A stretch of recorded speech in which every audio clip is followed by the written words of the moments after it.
What if you only have 15 minutes to cook? Can you still make a delicious, creamy mushroom pasta that is restaurant quality? Or actually better? But before we dive in, let's look at what elevates this pasta to restaurant quality. First, the right blend of seasonings, aromatics and mushrooms is crucial. You can't just throw in any kind. This is like throwing spaghetti at the wall and hoping that the taste will be perfect. Think garlic, onion, a hint of thyme, salt, pepper. The sauce needs to clinch to each pasta strand. This ensures every bite is as flavorful as the last. And another crucial requirement is the perfect pasta texture. Al dente is a must. After weeks of research and recipe design, I finally settled on a 2 Michelin star recipe. In my first attempt, I was overly confident, fancying myself as a master chef, but reality struck hard. 15 minutes flew by and I hadn't even started chopping the onion. This attempt to swiftly prepare the pasta reminded me of a morning when you have overslept and need to rush to work, juggling washing up, brushing teeth and shaving all at once. Nevertheless, I decided to continue cooking, to test the recipe thoroughly, find out the total time needed and see if it is even possible to prepare it as intended. I needed to understand what to change, speed up or simplify next time. The result, however, was not particularly pleasing.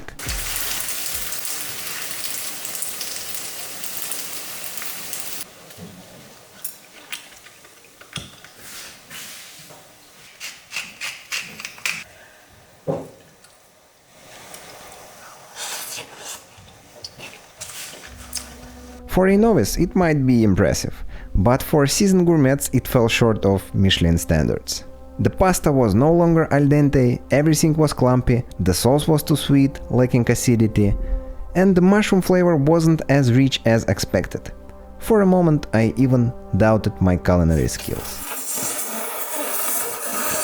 But I'm not one to accept defeat, in the best sense of the phrase. Tried and failed. Try again until success. The goal was set and it had to be achieved. Off I went to the store for ingredients, determined to conjure up the best sauce, all the while remembering the 15-minute time limit. Back home, I started to experiment by adding different ingredients to the base sauce recipe. First experimented with a sauce made from a mix of different mushrooms. I had some eringi mushrooms, also called king oyster mushrooms, some classic oyster mushrooms and white shimeji mushrooms. And let me tell you guys, the flavor was definitely more intriguing. Then I tried adding tomato paste. That wasn't it. Then a bit of cognac. Yes, the taste improved, but it still wasn't quite right. What was missing? As frustration grew, I turned to YouTube for inspiration and stumbled upon a recipe by Brian Lagerstrom, where he made a broth from shiitake mushrooms. And that was it, a concentrated mushroom broth. I immediately ordered a whole box of them.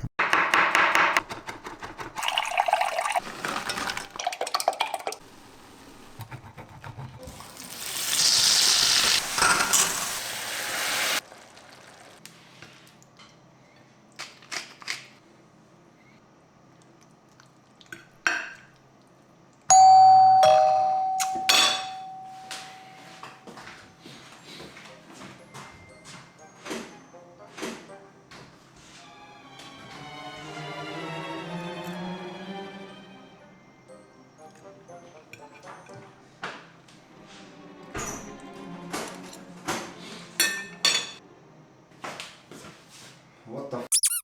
Guys, it was a courier, he delivered me my 3 Michelin star certificate. Cause this pasta is insane. Let's taste this.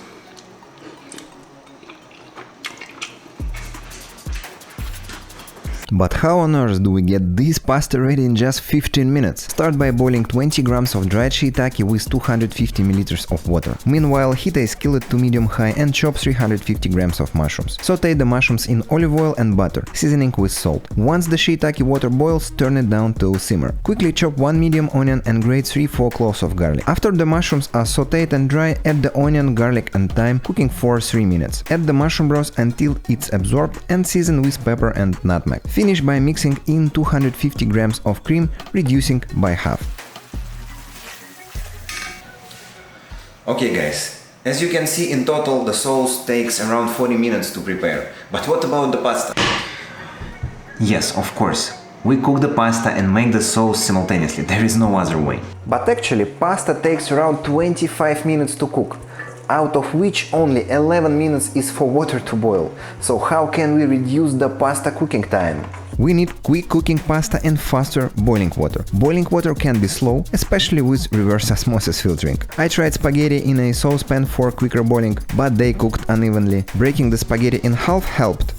Don't worry, no Italians were harmed for this experiment. An induction stove sped up boiling, but it still took too long. So I gave up for the day, and after a pretty uninspired rethink, I decided to experiment. I boiled a liter of water in 4 different ways, and the fastest was in a bigger pot on induction stove, around 3.5 minutes. Still too slow, though my gut said I could cut some more time, yet I was out of ideas and feeling pretty dejected. I slept for 3 hours in the middle of the day after this. Waking up, I realized I had eaten way too much pasta. I considered giving up, but then I thought to myself, if I don't see this through, you will all keep munching on takeout, never knowing you could whip up restaurant quality pasta at home. So I started looking for alternatives, but I found nothing worthwhile.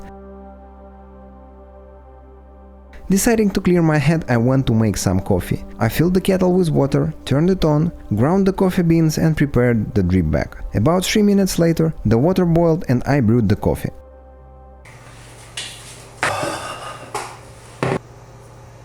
Wait, the water has boiled in 3 minutes? This is Eureka! The same liter of water boiled in just 2 minutes and 40 seconds. This is less than 3 minutes. This is genius, this is the fastest result yet. And no, I'm not planning to cook spaghetti in a kettle as you might be thinking. Here is the optimal solution. Start with boiling 1 liter of water in the kettle. This way the pasta is ready in just 12 minutes, of course depending on the type of pasta you use. I'm using linguine with a cooking time of 9 minutes for al dente. Then combine it with sauce and plate it up. Voila, pasta is ready in less than 20 minutes.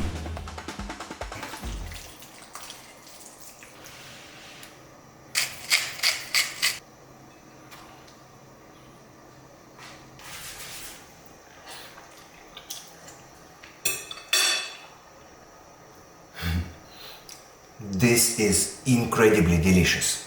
Do you want to taste? Oops. Some technical issues.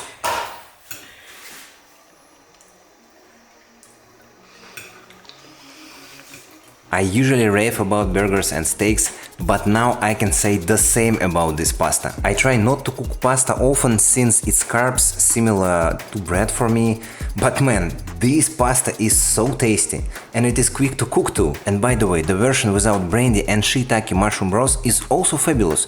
No fancy stuff, but still super tasty. So you can cook it this way if you don't want to fuss over special ingredients. This was an unforgettable experience. If it weren't for the high carb content, I would definitely cook this pasta a couple of times a week. But there is one serious problem with this pasta. Right now, as I chew it and pretend it is insanely delicious, and it is, I realized that during the filming of this video I have eaten it about 15 times, and I'm started to feel a bit queasy. No matter how tasty a dish is, we all need a varied diet. Ideally, one that is delicious, diverse, balanced, and also easy to cook. In this video I show you how to achieve just that.